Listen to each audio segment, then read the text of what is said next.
6 yards. He was wide open. After the turnover. He's got a man. Harburg going deep. Caught.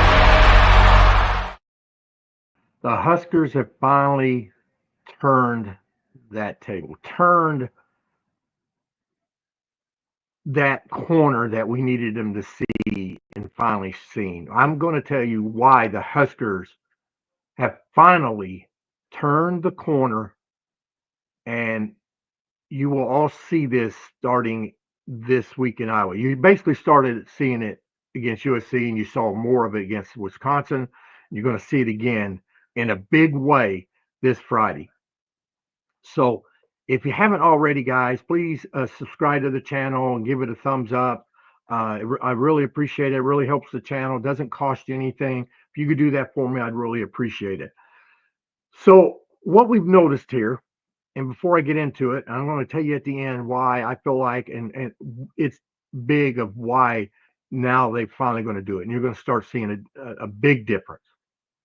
And one, Dana Holgorsen, probably one of the most key reasons, he makes everyone earn their playing time by how they practice during the week, holding everyone accountable, and it doesn't matter who they are. And it's weird to hear that now we're all of a sudden being, held accountable when rules stated at the beginning of the season that in year 2, things that might have been let go in year 1 was not going to be tolerated in this year, in year 2. But suddenly it took Dana Holgorsen to come in and put his foot up these players' ass, figuratively speaking, to get a change, to get people to start waking up. Now, all of a sudden, we heard that message has changed, and all of a sudden, that Holgorsen is holding players accountable, and it didn't matter if you're a senior or you're a walk-on. If you practice and do well, you're going to play in the game, and if not, you're going to sit. I don't care who you are. You could be a 6-year senior, and if you're a walk-on and you show yourself, you're going to play. And we've seen it on a few of the positions. I know everybody's kind of pointed out tight end, and I don't think it's more about what Fedoni didn't do, and people want to think, oh, Fedoni ain't doing well. No, it's not, to me, that. Fedoni's realizing now, hey, I need to step up my game, and he's doing it. To me, it showed more about Holgorsen and Lindenmeyer. It just showed what they've done, what they've accomplished, and them being rewarded for what they're doing. And it's a little easier. I wouldn't say easier. It's if you got someone that's really, really good, and you got Thomas Fedoni who's really good and he's already up there. It's hard to show an impression when you're already there. When you got players that maybe they're not as talented, not as good, and then they start shining and getting up there, it sticks out more because there was more room for improvement. And I think that's what you saw. So we saw it against Wisconsin, and I said it last year, beginning of the season, I was making prediction. I said it this year, at the beginning of the year season. I always told everybody the toughest win that Nebraska is going to have is win 6. Win 6 was going to be their toughest win because they couldn't get out of their own way. And you saw it last year. Got to 5 wins, couldn't get another one. 4 losses, 4 straight. Got here to 5-1, boom, started seeing it. So I was glad to see Rule said, hey, enough's enough. We need something new. We need somebody new. We're not getting through them. And he kind of said it in his press conference. He wasn't letting us know everything, and I think he kind of realized, look, I don't know what else to tell them. I can't get through with them. They'll get in practice and all that and do things, and then get to the game, and all of a sudden it's like they're a different team. They're different players, and it's because they kept getting in their own way. It didn't take much before mentally they'd collapse. And not all of them. Like you got Barney and them that just shines, but it doesn't take many bad apples in a barrel to ruin the whole barrel of apples. It's not, to me, and I don't know the reason, but it's not too shocking, and you're going to see it. You're going to see it more and more as the time goes on, as this next month goes on, mainly because they got to get down to 105 players. So about 30 or 40 players have to leave. But it's not too shocking to see Malachi Coleman enter the portal. And I don't know what happened, but this is how I see if anyone leaves. If someone comes in and holds you accountable and makes you earn a spot, that's when you find out who's in and who's not. And it's kind of ironic. Dana Holgerson comes in, does what he does in 2 or 3 weeks, and then all of a sudden you enter the portal. And I don't care if you're a 4-star, 5-star, and your greatest player. You don't want them kind of players on here. If you don't feel like you need to go in there and earn it, maybe you were given it, basically given the position. Maybe you were the most talented because the ones around you weren't that good. That's why having talent and in competition is the best thing for a team. You think Georgia and Ohio State and them, all their players are good. Dylan would have went there, man, he would have had to earn it. It wouldn't have been easy. And to me, that's probably where they messed up. They should have probably brought that player in, that transfer in to push him. Maybe they thought Harburg was, because he started 8 games and did well in 5, and they said he kept improving, and they thought a lot of it last year wasn't his fault. And so I'm thinking maybe they just thought he was enough. Maybe they thought Dylan or Daniel Kalen, because he was a elite player coming in here, and maybe they thought that's enough. And so to me, when you leave because you have to earn it, you have to show it, then to me you can leave. This is how I look at it. If you're leaving, there's only 2 or 3 reasons you could be leaving, and most of them are not good. If you're leaving because of personal reasons, you need to head back home, and you're,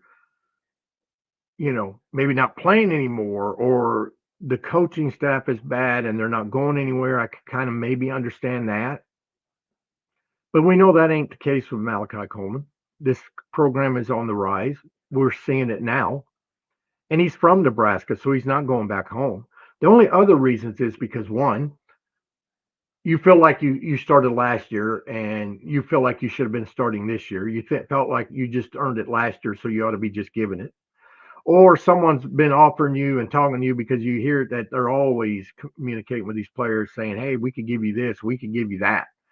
And he's saying, oh, I could go over here and get this. If you're not going to do it, I'm going to leave. Either way, you don't want them players. That's how I look at it. You don't let them leave. You wouldn't want either one of those. That's not how you want your team. You're trying to pull this team out from a lull they've been in the last 10 years. So someone needs to hold them, come in and hold everybody accountable, make them earn their spot. And that's when you'll find out who's in and who's out. So to me, these players needed a wake up call mentally and emotionally. It's not because of talent or lack of why they lose these games and just can't get over that hump. And I've said it over and over again. Someone needed to put a foot up their ass and hold them accountable. Call them out during practice. If they leave, they leave. That's the type of player you don't want on the team anyway. If they're the greatest athlete, 4-star, 5-star, you got to remember these are 18, 19-year-old kids. They think they know everything. They're still learning, and they really haven't.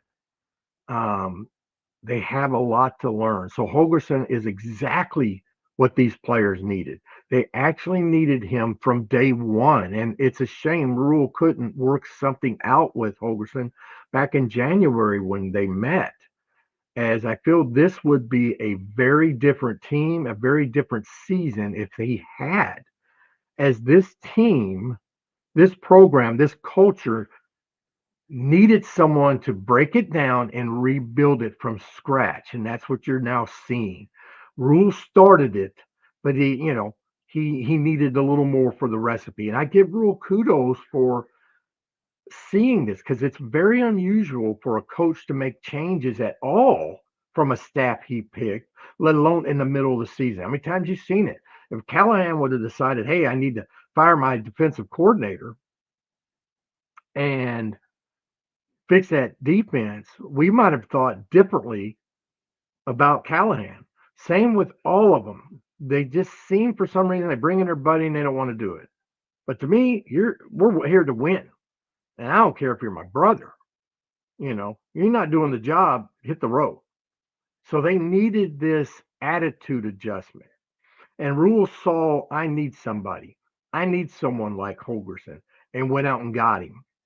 Didn't hold back, and he kind of admitted, he kind of showed his vulnerability. You noticed in his press conferences, he was kind of holding out and wouldn't put a lot of blame. And then all of a sudden, I think you saw it where he started calling him out a little bit. And I think he just got to the point going, I don't know what else to do. You know, I I've talked till my ears have fallen off, or my mouth fallen off, and their ears have fallen off. And he's like, I need an outside aspect of it. I mean, how many times you've done your job or done something and you can't figure something out, and you just need another set of eyes to come in here and maybe see something you didn't see because you got complacent of what you've been doing. And I think that's what he did. So he realized this team needs that little extra. It needs the right attitude adjustment. And and we knew that from the beginning, and it wasn't going to be easy, and it wasn't going to be overnight. And with Holgerson now holding everyone accountable, you will start you will start seeing others bow out, jump and run in the portal as he tries to cut out the cancer from this great program we have. He's kind of like Holgerson's kind of like a surgeon trying to locate all the cancer, hoping he could save the rest of the body. And to me, it's an attitude problem, an emotional and mental issue that most of these players have went through almost every loss over the last 5 or 6 years of losing them close ones. You can't tell me that not being able to pull it out every time, thinking, here we go again. I mean, come on, guys. We've lived through life. We're older. We've done things. And how many times you went, oh, here we go again. It's going to happen again. It's human nature, mainly when it's happening over and over and over and over and over again. I guarantee you last week, I know I did, Barney gave us a spark, that big old kickoff return, and then we go down and score that touchdown. You guys had to be thinking, I was feeling good. I'm thinking, yeah, this is going to be different. This game's going to be different. I could just see it right now. And then Wisconsin drives down the field and scores a touchdown, make it 7-7. And I sit there and went, oh my God, here we go again. And you can't tell me someone didn't think that. And what do you think these 17, 18-year-old kids are doing? Here we go again. What's going to go wrong now?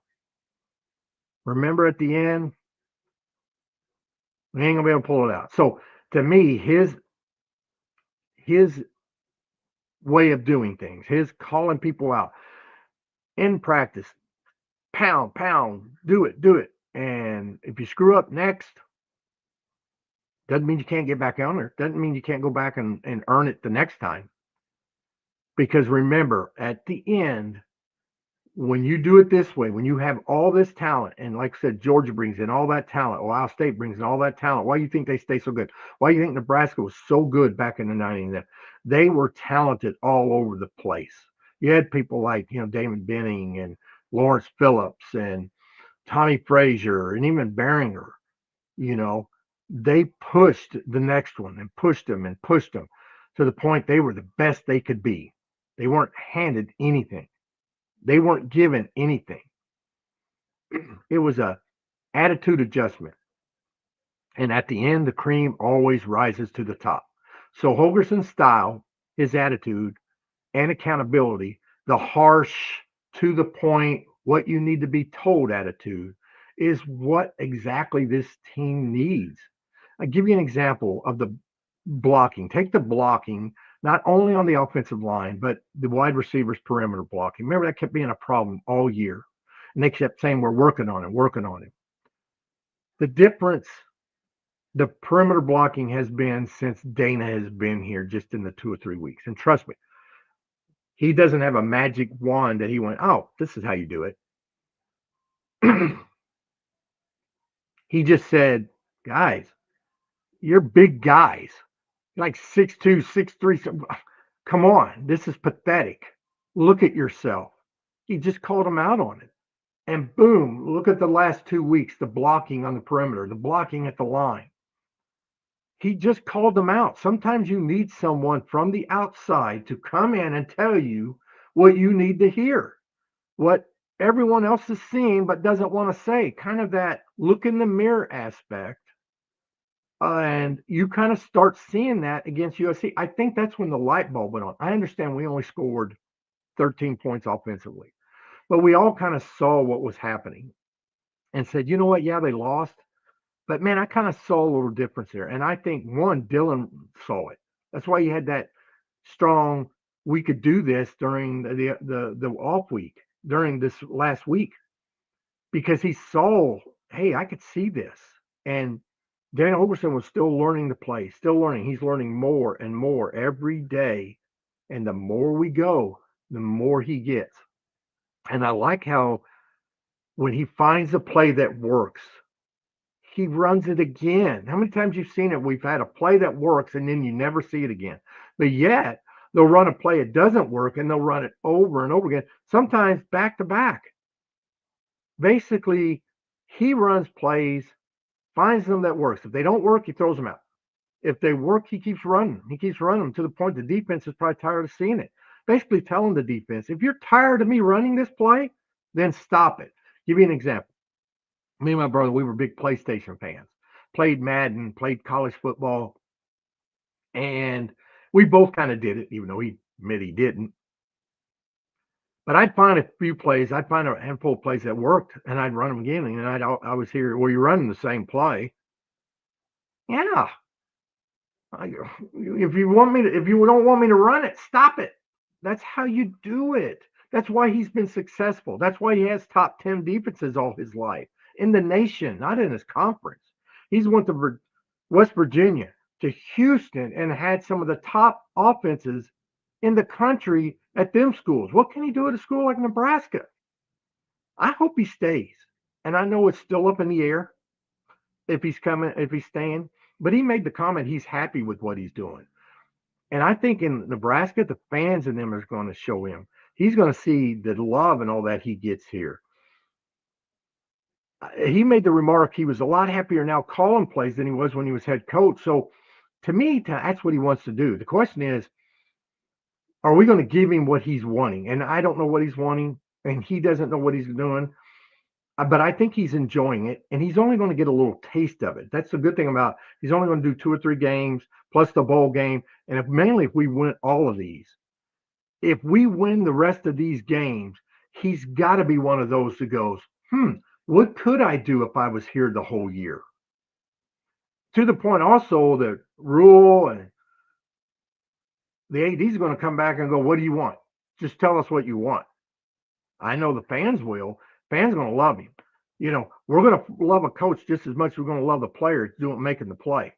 And he's got Dylan Raiola for another couple of years, at least a couple more years. I don't think he's walking away, but I don't really know. He doesn't know. We'll find that out probably after the bowl game. We might find out after this week. But I know he did say his goal right now, his plan right now is to coach and call plays in the bowl game. He's going to be able part of that 15 practices, which he said they didn't normally get, mainly with recruiting and all that. He didn't get to do all that. Mainly if you're playing like a December 15th bowl game, basically you only practice the week of, kind of like a game week. And so, you might not like someone like Holgorsen. You might not like someone who's blunt and just tells you how it is. But it doesn't take away from if it's true or not. Just because they don't say it, don't call you out on it, don't hold it against you, doesn't mean it's not true. I'd rather have someone that's upfront, just tells me how it is. I might not like what they have to say, but tells me how it is, than someone that doesn't. Because if something's wrong, you gotta fix it, or you're gonna collapse. It ain't gonna just go away. And I'll give you an example. Some of you know that I hold a private pilot's license, and I fly a Cessna 172. I fly 182, and I even flown a Baron. And my dad was a pilot, so I've been in an airplane all my life. And I'm going to tell you about if you put an airplane in a spin. And for y'all that don't understand what a spin is, first things first is that's when one wing stalls, but the other wing isn't. And a stall is when the wings lose lift, because how it works, the shape of the wing and the airflow and pressure causes lift, and that's what gives the airplane go. And when you make a turn, that's basically changing the shape of the wing to the point where you're losing lift in one and not the other. And what happens is a spin is the lack of losing or stalling one wing and not the other, and it starts spinning and spiraling down, and you're going to go spinning and crashing down if something ain't done. And you need to change something. You need to come out of that by correcting it before you end up crashing and burning. And that's kind of what you're seeing here. And since we've now taken that leap and gotten over that hurdle, and you saw the difference in this team last week, man, they put their foot down. And I love with Holgerson that he didn't take his foot off the pedal. They could have easily just, we got a lead. Let's just run the clock. It's an attitude thing. I think it was an attitude adjustment. Let Holgerson do it. Because what we kept seeing, they get to the second half and say, "Oh, I'm just playing, we didn't need to go all out. We're trying to just win." And then, to me, they were playing more like not to lose than to win, where Ogren's like, we're going to chunk it. Dylan's on fire. And so I feel like because of this, you're going to see a big difference, and you're going to start seeing it here. And why are we going to see it here? One, I was not a big press man-on-man press defense. They run a lot of zone. And yes, they could end up running man, but that's not anything they do well. And the one thing Dylan is outstanding with is he could pick apart a zone. And you know what? He's a true freshman. And I know they've probably seen it on tape. But I also think they're going to go, hey, we're going to play our game. And they're going to have to learn it for themselves. And don't be surprised if somewhere in the game they might try to start mixing it up. Maybe playing a little man, bringing that pressure. I think they're going to bring pressure anyway. But because of that, and with now Holgerson having another week, putting them more in, because one he talked about was the playbook was too big, that each coach would have ideas and they kept adding to this playbook, adding to it. And he said to the point it was huge. And he goes, in the NFL, you could do that because players will be at a team for 7, 8, 9, 10 plus years. College, you don't get that. You might get 3 or 4 years. That's it. Nowadays, you might not get that and they move on. Or they might come in and only play a year or two. So he had to simplify it. And what he does, they go through a game plan. Now, they still have the whole playbook. So the great thing is they could run these plays, but next week they might run different plays. You see what I'm saying? They might take a few there that might have worked, might have took a few that didn't work and said, let's try them on this one. So he takes it. They come up as a team, as a coaching staff, a game plan, and he has it on this huge card. You see him. And that's all he goes with is this card. And if they work and they work well, that's one he circles because we're coming back to that one. If there's one that just ain't working, might try it a couple times, well, we're not running that one again. And he sticks with it. And that's what you do. And the more he learns, the more he learns the playbook, the terminology, the more he adds, he's got more options. And the next week, you're going to start seeing it more. And you're going to see it more. You saw it in the USC game, you saw a little spark. Then you saw it in the Wisconsin game. And now you're going to see it in the Iowa game. And to me, you're going to see a big jump, especially in that bowl game. And that's where I'm hoping Nebraska could pull all these out to the point you got Holgerson thinking, what can I do? Man, what could I have done if I was here the whole year? I'm thinking, what could he have done with here the whole year? So to me, the sky's the limit. So to me, Nebraska wins this game and wins it big.